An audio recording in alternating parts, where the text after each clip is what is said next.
abortion rights supporters.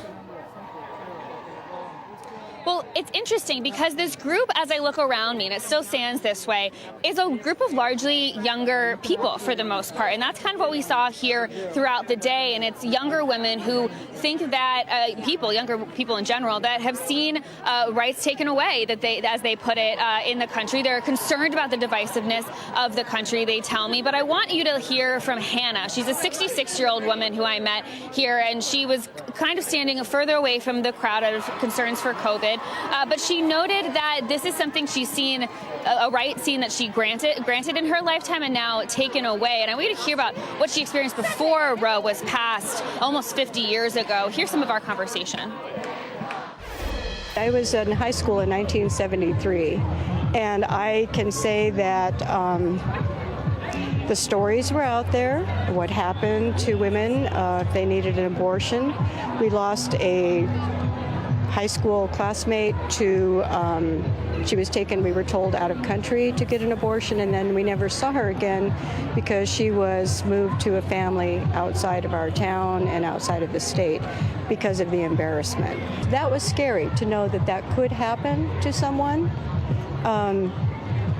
To see us going back to knitting needles and the whole thing, I'm stunned. I don't understand.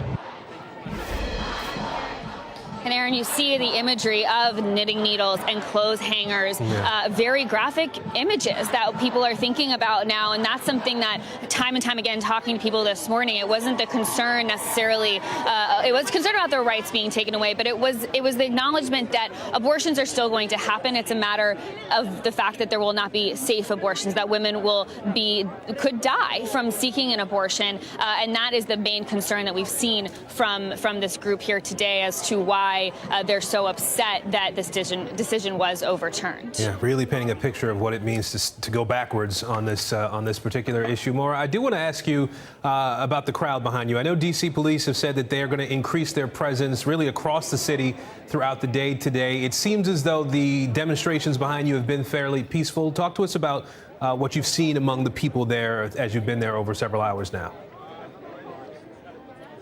We saw a lot of verbal tension, verbal arguments between both sides of the protesters, but I do want you to take a look at the fence that surrounds the Supreme Court here, and you see the police lining the front as well. The fence was put into place when the draft opinion was released, and we saw those massive protests in D.C. and around the country after that. And we did see an increased police presence this morning, police showing up with motorcycles and bikes to kind of divide the two groups of protesters. But interestingly, they peeled off actually right before the decision was ruled. And we have seen the police take different shifts. We heard that a bridge coming into the city had been shut down to deter certain protesters. But like you said, it's been largely peaceful, very collaborative, considering this is one main group that's left. But it's definitely something that D.C. police are keeping an eye on, Aaron. All right, Maura Barrett for us on the ground outside the Supreme Court today. Maura, thank you. NBC News correspondent Josh Letterman is joining us now from the White House. Josh, as we just noted with Maura, police in D.C. are on high alert now after this decision from the Supreme Court. There's a full departmental activation, is the term that we understand, is in place until Tuesday of next week. What are authorities there saying about the need for more security? Well, they're saying that law enforcement agencies really across this whole region, Aaron, are going to be on a heightened state of alert, not only because of the protests that we're seeing that Maura Barrett is at and others that could be cropping up elsewhere, but also, frankly, because this is the home of the Supreme Court, which means that it's the home of the Supreme Court justices who also reside in the area, who already had their security stepped up in anticipation of this decision. So here in the District of Columbia, we know that the Metropolitan Police Department, who played a large role responding to the January 6th attacks, they are coordinating with the district's Homeland Security and Emergency Management Agency. We are told to expect a heightened visibility of police presence on the streets, more policemen that we will be able to see in the coming days and weeks in this region. And then just over the border into Maryland, into Montgomery County, which is a suburb of Washington, D.C., where 3 justices live, Justices Roberts, Gorsuch, and Kavanaugh all live there. The Montgomery County authorities have said that they are very aware of the situation, that they are directing resources appropriately, and that district commanders within their police department know exactly where the sensitive sites are, such as the homes of the Supreme Court justices. Now, none of this is to say that people are expecting violence, and certainly we heard from President Biden today saying peaceful, peaceful, peaceful, urging people to demonstrate peacefully. And in fact, the D.C. police, they are saying that they support people's First Amendment rights. Nobody is discouraging people from going out and speaking their mind about this issue. People just want it to be peaceful, and that is why law enforcement is making sure they are ready for anything that could happen, Aaron. All right, Josh Letterman for us at the White House today, keeping an eye on security efforts around D.C. Josh, thank you. NBC News correspondent Kathy Park is joining us live now from Jackson, Mississippi. Kathy, the abortion clinic at the center of this particular decision is expected to hold a news conference this afternoon about 4 o'clock Eastern time. What do we expect to hear from them today? Aaron, that is a very good question. We actually heard from the director shortly after the leak back in May, and she is obviously disappointed. She was actually disappointed ever since the Supreme Court took this case. So that is probably the same rhetoric that will be repeated later on this afternoon. But it is likely that she will offer some guidance to women who are still trying to seek abortions beyond the state of Mississippi safely and legally.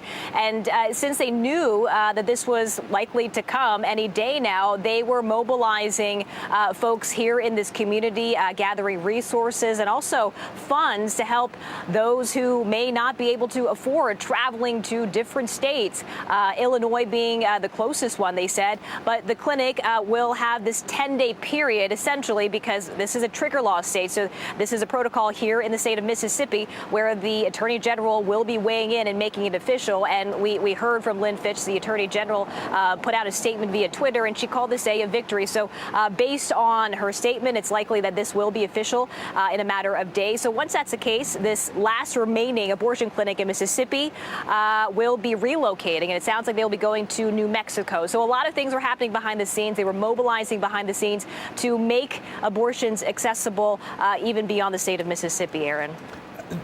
Kathy, I know Mississippi is one of these states with that abortion trigger law. Can you help us understand the process of how that's going to go into effect now that we have this ruling?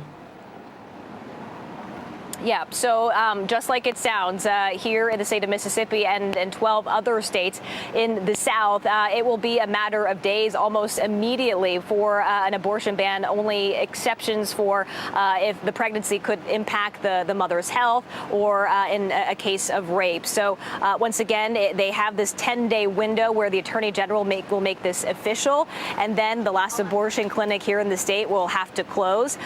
So that's kind of what we're looking at this point, Aaron. But some folks here have told us that they have been preparing for this day. There have been a lot of restrictions already here in the state of Mississippi, but now they'll be looking ahead to see what other options are out there beyond the state of Mississippi. Well, that was going to be my next question to you, actually. What options will women have in Mississippi who want to be able to have an abortion at this point? Do we have an understanding of where they are likely to go?